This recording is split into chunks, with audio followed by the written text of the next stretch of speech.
मनोज एक छोटे से गांव में रहता था। मनोज के परिवार में उसकी बीवी सुनीता और सोनू मोनू नाम के दो बच्चे रहते थे।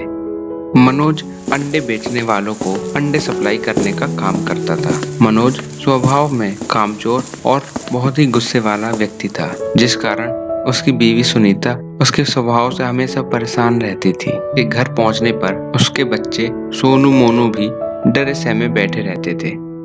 ये क्या बनाया है खाने में है? जब देखो जब रोज चावल बना के रख देती हो।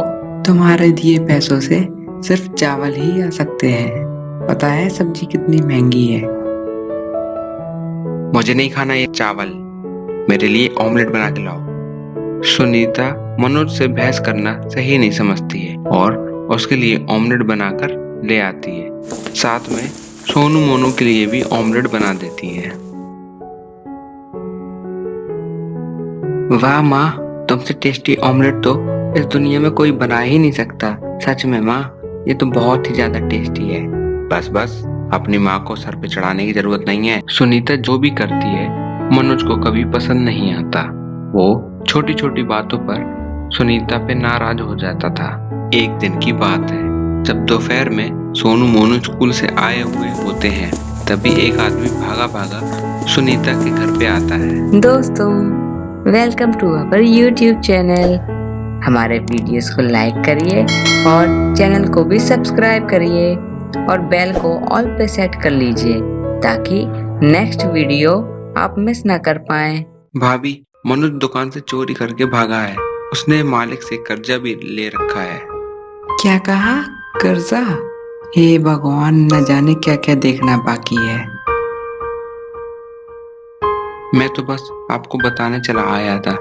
बस थोड़ी देर में ही पुलिस भी आके आपसे पूछताछ करेगी। पुलिस के जाने के बाद सुनीता रोने लगती है और उसके बच्चे भी उस पास बैठकर उसको सहारा देने लगते हैं। माँ, तू क्यों परेशान होती है? हम लोग है ना, हम लोग मिलकर कुछ ना कुछ कर ही लेंगे। सुनीता को आगे का जीवन अंधकार में दिख रहा था, क्योंकि ना ही वो पढ़ी लिखी थी कि कहीं वो नौकरी कर सके। कुछ दिनों बाद, माँ बहुत भूख लगी है, ऑमलेट ही बना दो। तभी सुनीता को एक आइडिया आता है। अगले दिन बच्चों के स्कूल जाने के बाद सुनीता अंडे की ट्रे और कुछ ब्रेड के पैकेट लेकर बाजार में दुकान लगा लेती है।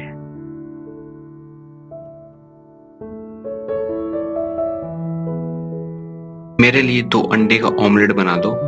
तभी सुनीता उस ग्राहक के लिए ऑमलेट बना देती है।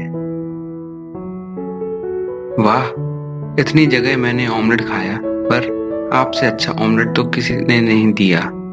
सच में मानना पड़ेगा। अपनी तारीफ सुनकर सुनीता बहुत खुश हो जाती है और तभी एक दूसरा ग्राहक आ जाता है। मेरे लिए भी 2 अंडे का ऑमलेट लगा दो। वाह, ये तो बहुत ही स्वादिष्ट था। ये सब सुनकर सुनीता के अंदर थोड़ा आत्मविश्वास जागता है। तीनों माँ बेटे अगले दिन से पूरे आत्मविश्वास के साथ फिर से अपना काम शुरू करते हैं और देखते ही देखते सुनीता की दुकान के बाहर लोगों की भीड़ भी लग जाती है। अब सोनू और मोनू बड़े हो चुके थे। माँ, क्यों ना हम लोग मिलकर एक दुकान ले लेते हैं, क्योंकि बारिश में बहुत दिक्कत होती है। सही कहा तूने, क्योंकि बरसात में कुछ दिन तो हमारे बिना कमाई के ही निकल जाते हैं। अगले दिन दोनों भाई एक दुकान को किराए पे ले लेते हैं और वहां दुकान भी शुरू कर लेते हैं। अब सुनीता वहां पे अपना काम शुरू कर लेती है और वहां पे भी बहुत अच्छी कमाई होने लगी थी। अरे बहन जी, आप भी अपना सारा सामान दुकान से निकाल लो। यहाँ की सारी दुकान इल्लीगल है और पुलिस सारी दुकान बंद करने आने वाली है। सुनीता फिर से परेशान हो जाती है और सोचती है कि अभी तो हालात सही हुए थे। फिर कुछ देर में उसके बेटे उसकी मदद के लिए आ जाते हैं। अब सुनीता वापस से अपना काम फुटपाथ से शुरू करती है, जहां पहली बार उसने ऑमलेट की दुकान लगाई थी।